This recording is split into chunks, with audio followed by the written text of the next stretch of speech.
নমস্কার, আজকে আমরা ক্লাস শুরু করছি। আজকে আলোচনা করব অ্যাডভার্ব সম্পর্কে এবং তার ক্লাসিফিকেশন সম্পর্কে। অ্যাডভার্বের বাংলা হচ্ছে ক্রিয়া বিশেষণ। ক্রিয়া বিশেষণ, ক্রিয়াকে বিশেষিত করে হচ্ছে ক্রিয়া বিশেষণ। অ্যাডভার্বের ক্লাসিফিকেশন সম্পর্কে আমরা জেনে নেব উদাহরণ সহকারে।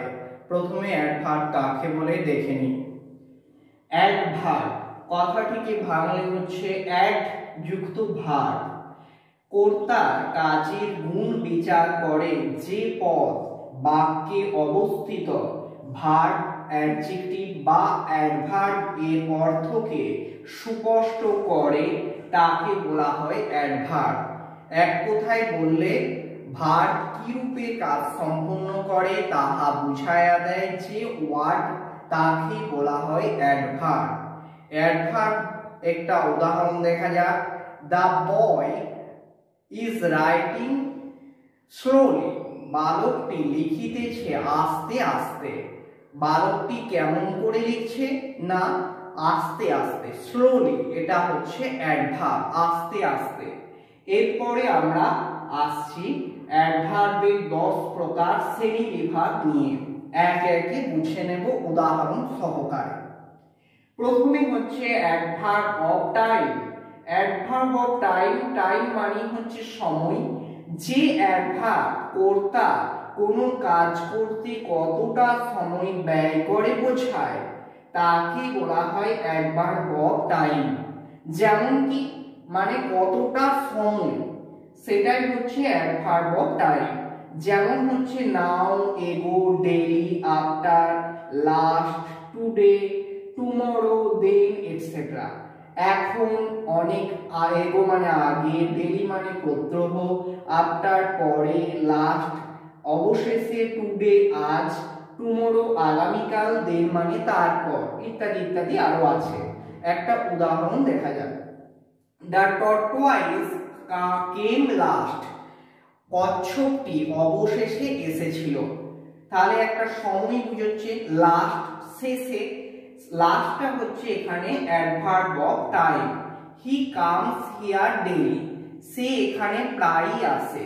ডেইলি একটা সময় বুঝাচ্ছে, তাই এই ডেইলিটা হচ্ছে adverb of time. Adverb of place কি না স্থান। প্লেস মানে হচ্ছে স্থান। যে অ্যাডভার্ব স্থান বোঝাতে ব্যবহৃত হয় তাকে বলা হয় অ্যাডভার্ব অফ প্লেস। যেমন হচ্ছে here, there, up, down. Here এখানে, দেয়ার সেখানে, up down, in out, everywhere সর্বদা, যেখানে সেখানে, এনিওয়্যার যে কোনোখানে, কোনোখানে এটসেট্রা আরো আছে। একটা উদাহরণ দেখা যাক। Ram is coming here today. Ram এখানে আসিতেছে আজকে। হিয়ার মানে এখানে আসিতেছে, এখানে একটা স্থান বুঝাচ্ছে হিয়ার, এটা হচ্ছে adverb of place. Our school is beside to our house. আমাদের স্কুল অফ বিদ্যালয় ইজ বিসাইড পাশে, আমাদের বাড়ির পাশে। বিসাইড এটা একটা স্থান বুঝাচ্ছে, তাই লেখা হলো অ্যাডভার্ব অফ প্লেস। এরপরে আমরা আসছি adverb of manner.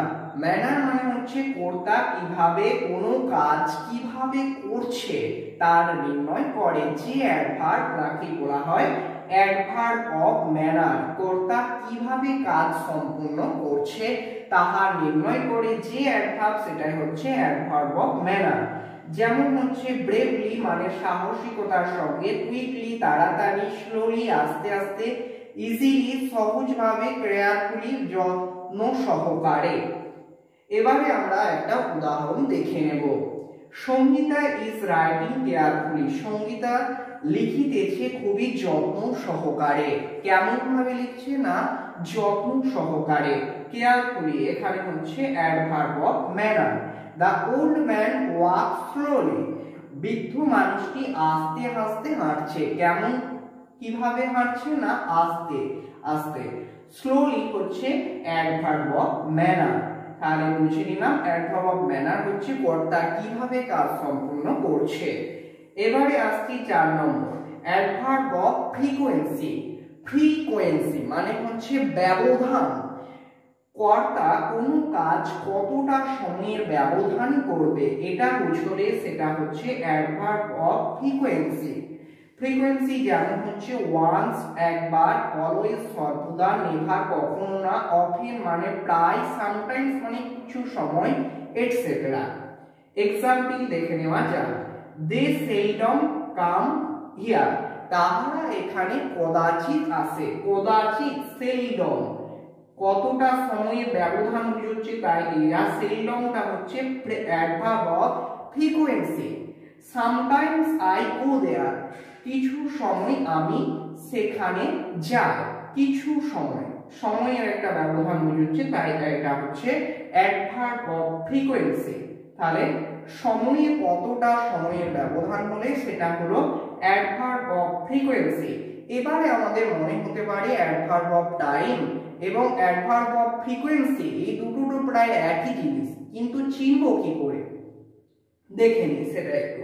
Adverb of time, adverb of time কখন বুঝাবে না, show the point of time, দেখাবে সেই সময়, when the action is done or happens, যখন কার্যটা ঘটছে, অথবা হচ্ছে happens, ঘটনাটা ঘটছে, তখন সেই সময়টাকে দেখাবে। আর ফ্রিকোয়েন্সি হচ্ছে show repetition of an action, মানে হচ্ছে দেখাবে পুনরাবৃত্তি, কার্যটা পুনরাবৃত্তি হচ্ছে তখন সেটা হলো ফ্রিকোয়েন্সি অর্থাৎ ব্যবধান। যেমন একটা উদাহরণ দেখা যাক, এক্সাম্পল দেখা যাক। We have seen this film before, আমরা এই ছবিটা দেখিয়াছি আগে। আমরা এই ছবিটা দেখিয়াছি আগে। আগে হচ্ছে এটা একটা সময় বুঝাচ্ছে, তাই এটা হচ্ছে অ্যাডভার্ব অফ টাইম। কিন্তু we have seen this film twice, আমরা এই ফিল্মটি বা ছবিটি দেখিয়াছি দুবার। যখন এটা বলবো কবার দেখিয়াছি, তখন এটা হচ্ছে মানে একবারের পর আবার দুবার রিপিটেশন হলো, টুয়াইস দুবার, তাই এটা হলো অ্যাডভার্ব অফ ফ্রিকোয়েন্সি। এবারে আসছি আমরা 5 নম্বর, adverb of degree. Adverb of degree কি দেখে নেওয়া যাক। এক্সপ্লেন হাউ মাচ, কতটা, ব্যাখ্যা করবে কতটা, অর হোয়াট ডিগ্রি, কতটা কি তুলনা করা হচ্ছে, কি তুলনা করা হচ্ছে, or to what extent something is done or happens in a sentence. এবারে যেমন কতগুলো দেখে নিই।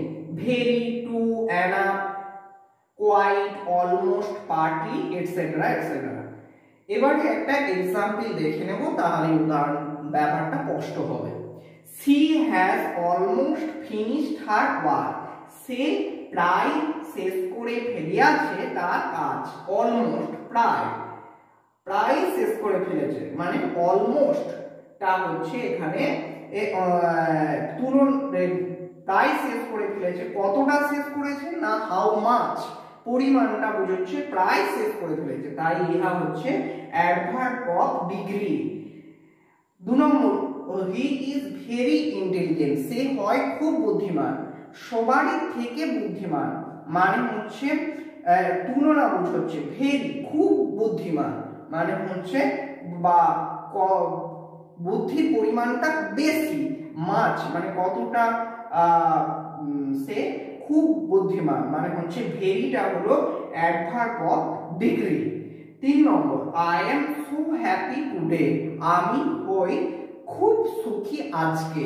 কতটা না খুব সুখী, এখানে হচ্ছে পরিমাণ, মাছ কতটা সুখী না খুব সুখী, এটা হচ্ছে অ্যাডভার্ব অফ, সোটা হলো অ্যাডভার্ব অফ ডিগ্রি। পরবর্তী পার্টে, পরবর্তী পেজে আমরা অ্যাডভার্বের বাকি ভাগগুলো জেনে নেব। অ্যাডভার্বের 6 নম্বর ভাগ থেকে দেখব।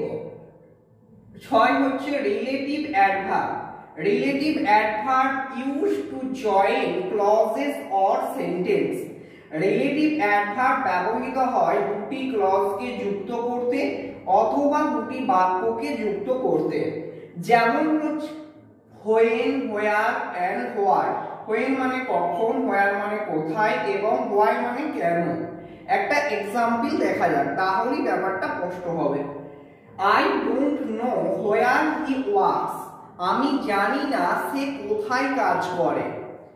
হোয়ার, হোয়ার মানে হচ্ছে এখানে কোথায়, এটা হলো রিলেটিভ অ্যাডভার্ব।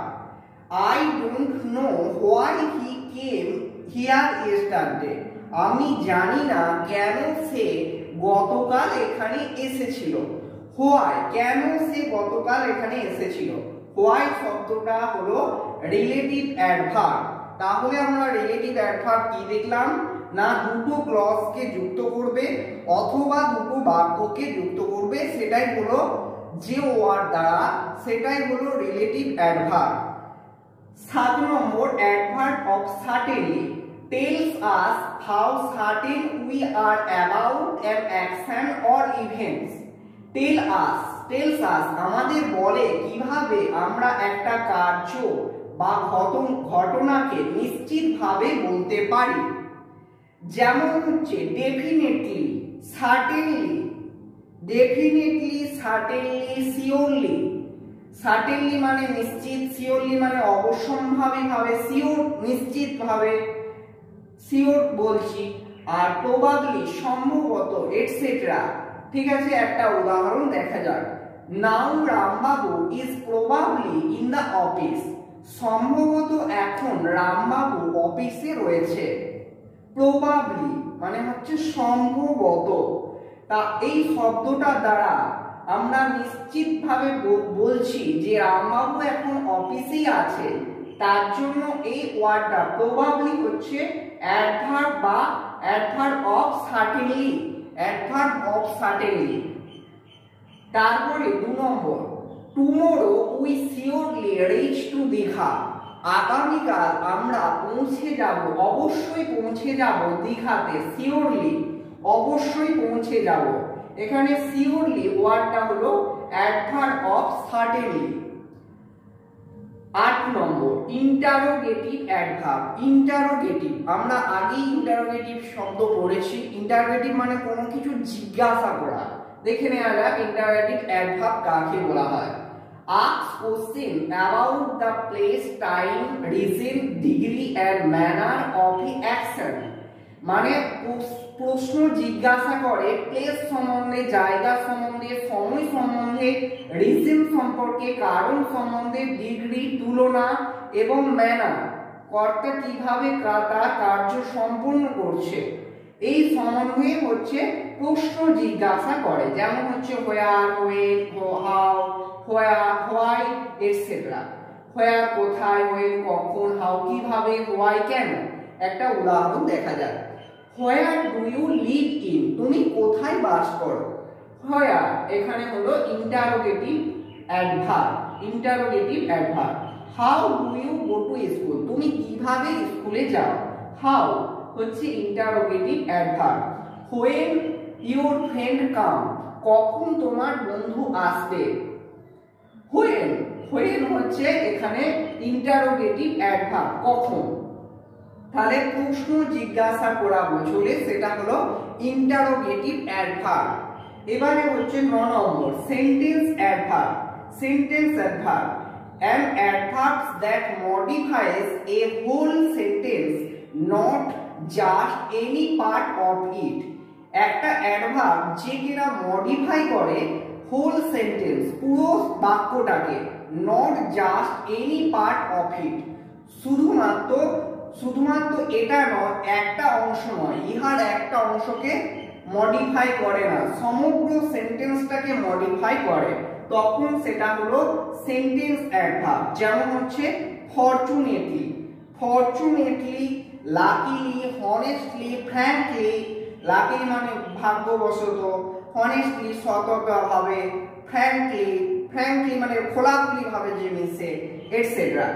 যেমন হচ্ছে hopefully Ram will won the prize. Hopefully আশা রাখা যাচ্ছে রাম এই প্রাইজটা অবশ্যই জয়লাভ করবে, আশা রাখা যাচ্ছে হোপফুলি। এখানে হলো sentence adverb. honestly, honestly I did the work, সততার সঙ্গে আমি কাজটা শেষ করব। হনেস্টলি, এখানে হনেস্ট বানানটা একটু ভুল আছে, HONESTLY, honestly, honestly I did the work, সততার সঙ্গে আমি কাজ করেছিলাম। হনেস্টলি শব্দটা হলো সেন্টেন্স অ্যাডভার্ব। 10 নম্বর, তাহলে আমরা কি দেখলাম না, সেন্টেন্স অ্যাডভার্ব হচ্ছে একটা পুরো সেন্টেন্সকে, বাক্যকে মডিফাই করে, সেটাই হলো sentence adverb. 10 number, adverb of reason. Reason মানে কারণ, use to express the reason behind the happening of a particular incident. Use to express ব্যবহৃত হয় ব্যক্ত করতে, দ্য রিজন কারণ ব্যক্ত করতে, বিহাইন্ড দ্য হ্যাপেনিং কোনো কিছু ঘটার পিছনে, of a particular incident. Of a particular incident মানে হচ্ছে কোনো একটি নির্দিষ্ট ঘটনা ঘটার, মানে ঘটনা ঘটার কারণকে, কারণটাকে ব্যক্ত করে, তো সেটা হলো অ্যাডভার্ব অফ রিজন। যেমন কি, যেমন হচ্ছে hence, as, therefore, because, since, so, consequently, etcetera. একটা উদাহরণ দেখা যাক, তাহলেই ব্যাপারটা স্পষ্ট হবে। হরি ইজ ইল, হরি অসুস্থ, and therefore is unable to come school, Hari অসুস্থ তার জন্য, সুতরাং অতএব সে, সুতরাং নয় অতএব সে স্কুলে আসতে পারেনি, ওই কারণে বা ওই কারণে সে স্কুলে আসতে পারেনি। এখানে therefore, therefore ওয়ার্ডটা হলো অ্যাডভার্ব অফ রিজন, ওই কারণে সে স্কুলে আসতে পারেনি। as he was not there I could not meet her, যেহেতু সে সেখানে ছিল আমি তার সঙ্গে দেখা করতে পারবো না। যেহেতু সে সেখানে ছিল তার সঙ্গে আমি দেখা করতে পারবো না। এখানে as ওয়ার্ডটা হলো অ্যাডভার্ব অফ রিজন। আমরা অ্যাডভার্বের 10 প্রকার ক্লাসিফিকেশন সম্পর্কে জেনে নিলাম। পরের ক্লাসে আমরা অন্য টপিক নিয়ে আলোচনা করব। Please subscribe my channel.